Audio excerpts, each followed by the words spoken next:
हमें ये बताइए कि जो कोई भी व्यक्ति अगर किसी गलत रास्ते पे जा रहा है, उसके जीवन में कुछ तनाव आ रहा है, स्ट्रेस पैदा हो रही है, तो उसके कौन से ऐसे कारक हैं जिसको जो है बहुत तनाव पैदा करने में सहायक होते हैं? शराब और क्या होता है? क्रोध। और क्या हुआ? वर्कलोड होता है। वर्कलोड होता है। आप वो कारक बता रहे हैं जिसके कारण व्यक्ति जीवन में स्ट्रेस तनाव में आता है। वो कौन से कारक हैं जो आप बताने का प्रयास कर रहे हैं? और बताइए कोई। असमंजस, अहंकार, शक करना, मिसअंडरस्टैंडिंग। और भाई पीछे वाले बताइए। सुधीर जी क्या? चिंता हो गई। और कंपैरिजन करना। और बताइए। ऑब्जर्व नहीं कर पाना। ठीक है। अब ये तो रहा वो कारक हैं जो स्ट्रेस तनाव पैदा करने में सहायक होते हैं। ठीक है। अब हमें वो चीज बताइए, उन चीजों को बताइए कि जिसके कारण हम तनाव को दूर कर सकते हैं। पॉजिटिविटी रखना और सामंजस्य बना के रखना और काम के प्रति ईमानदार रखना। और सर अगर कितना भी टेंशन हो तो उसको ये समझ के सोचना चाहिए कि ये जो टेंशन हमको मिल रहा है जी ठीक है जी, ये भी भगवान ने कुछ अच्छा सोचा है, इस वजह से मिल रहा है। उसके लिए हमें नशे की तरफ या किसी की तरफ नहीं दौड़ना चाहिए जी, क्योंकि नशा करने से आपको 1 घंटे 2 घंटे की शांति जरूर मिलेगी, लेकिन टेंशन खत्म नहीं होगी।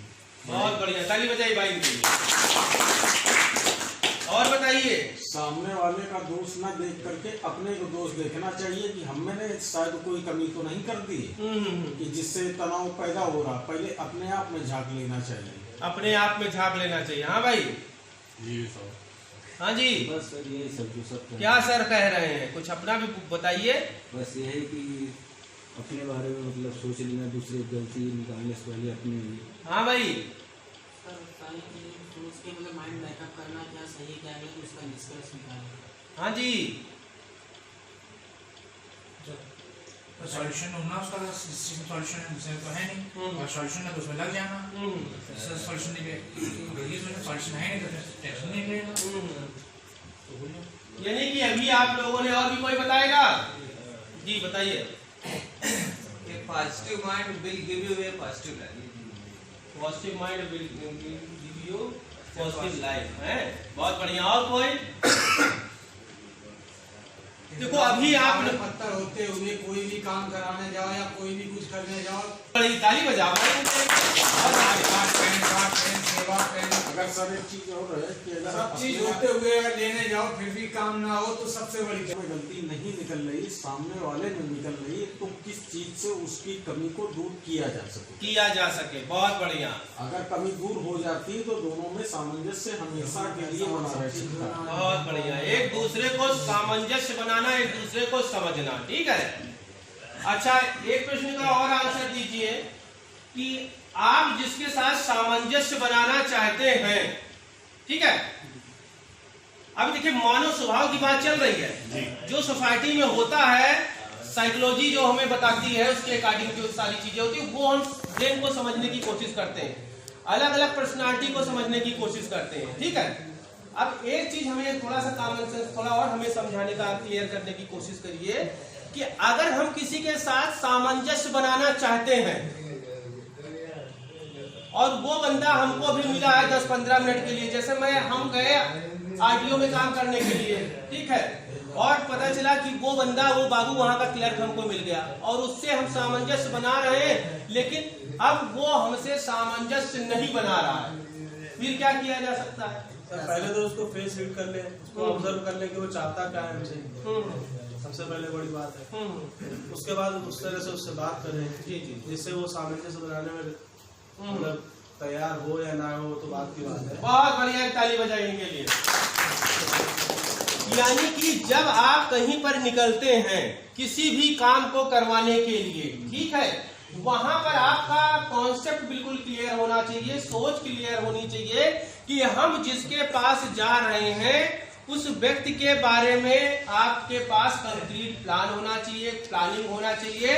और सबसे बड़ी मोस्ट इंपॉर्टेंट जो चीज होती है कि काम कराने से पहले 2 मिनट के लिए रुक के उसको एक तरीके से उसकी स्केलिंग होनी चाहिए, उसकी पर्सनालिटी को जज करने की क्षमता होनी चाहिए, जिसको अंडरस्टैंडिंग बनाने की कोशिश करते हैं। इस जीवन में आपको क्या लगता है, ये जो जीवन है इसमें आपको क्या लगता है कि इस दुनिया में एक दूसरे से सामंजस्य वाले ही आपस में मिलते जुलते रहते हैं? नहीं, बहुत से लोग मिलेंगे जो आपको नकारात्मक हो जाएंगे, नहीं तो मानेंगे नहीं, चाहे इतना समझा लो। मेरी बात समझ में आ रही है? आपको क्या लगता है आपके जो पापा हैं, आपकी जो मम्मी है, आपके जो भाई हैं, आपके जो दोस्त हैं, वो जहां भी जिस काम के लिए जाते हैं, जीवन में जो भी रिश्ते नाते जैसे भी निभाते हैं, जो भी जिम्मेदारी करते हैं, क्या उनको सामने वाला ऐसा बंदा मिलता है जो उनको पूरी तरीके से समझ सके? नहीं, कोई जरूरी नहीं। बताइए।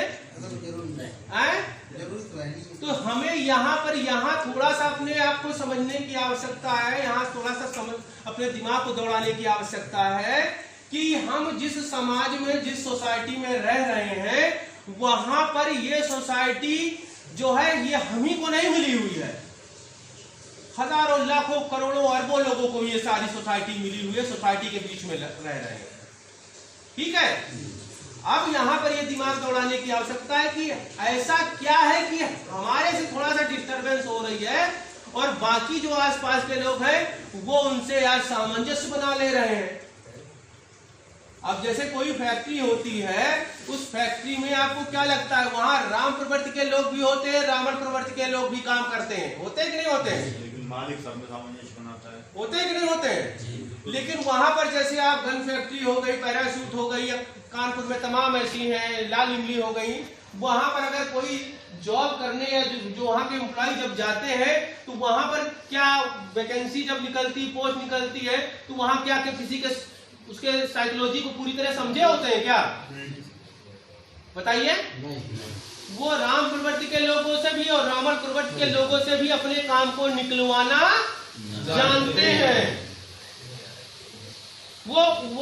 उनका कॉन्सेप्ट क्लियर है कि हमें सब दूध के धोए हुए वाले मिलने वाले नहीं है। हाँ, कहाँ पे पैसा खर्चा करना है, कहाँ पे प्यार से। जब इतनी बड़ी समाज को, इतने बड़े लोगों को हम डील कर रहे हैं तो यहाँ पर हर प्रवृत्ति के लोग भी होंगे। समझ में आ रही नहीं आ रही है? तो उसके लिए क्या हुआ कि वो अपने उस व्यक्ति को समझते हैं, देखते हैं, जानते हैं, उसके अकॉर्डिंग एक सिस्टम को मेंटेन कर देते हैं।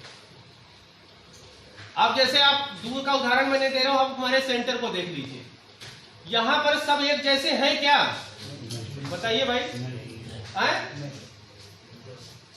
और सब एक जैसे बने रहे इसके लिए हमने क्या कर रखा है? ऑब्जर्वेशन रखा है, वॉलेंटियर रखे हैं, मॉनिटर बना के रखा हुआ है ना, सीसी कैमरे, नाइट विजन लगे हुए हैं, पूरा वॉइस रिकॉर्डिंग, तमाम सारी चीजें हैं। यानी कि हमारा एक डेकोरम यहाँ पर मेंटेन है। उसके अकॉर्डिंग आपको कैसे, जब आप नीचे आएंगे तो क्या होगा, ऊपर जाएंगे तो क्या होगा, मीटिंग करेंगे तो क्या होगा, एक्टिविटीज होगी तो क्या होगा, हर एक चीज का शेड्यूल बना हुआ है। उसके अकॉर्डिंग यहाँ पर हम राम प्रवृत्ति के लोगों से भी काम ले रहे हैं और रावण प्रवृत्ति लोगों से भी हम काम ले रहे हैं। ले रहे कि नहीं ले रहे हैं भाई? यहाँ पर ऐसे भी बहुत से लोग होते हैं जो पूरे कोऑपरेटिव टाइप के होते हैं, कुछ लोग एग्रेसिव या कुछ लोग नहीं कोऑपरेट कर रहे होते हैं, ऐसे भी तो होते हैं ना। लेकिन वहां हम डील किसको कर रहे हैं? सभी को कर रहे हैं कि नहीं कर रहे हैं, है ना? तो ये मान के चलिए हम यहाँ पर ये बताने की कोशिश कर रहे हैं कि चाहे कोई भी काल हो, चाहे कोई भी खंड हो, कोई भी युग हो, त्रेता, द्वापर, कलयुग, सतयुग, कुछ भी हो, हर समय में ऐसी ही पर्सनालिटी रही है। एक जमीन है, उसके कितने मालिक थे, कितने हैं और कितने भविष्य में रहेंगे, जमीन वही है। जिसको रहते खाते बनता है वो अपना जीवन का निर्वाह करता है हंसी खुशी से और अपनी विरासत को अपने बच्चों को सौंप के इस जीवन से मुक्ति पा जाता है। और जिसको नहीं रहते खाते बनता है कोर्ट कचहरी थाना मारपीट फौजदारी है ना 2 साल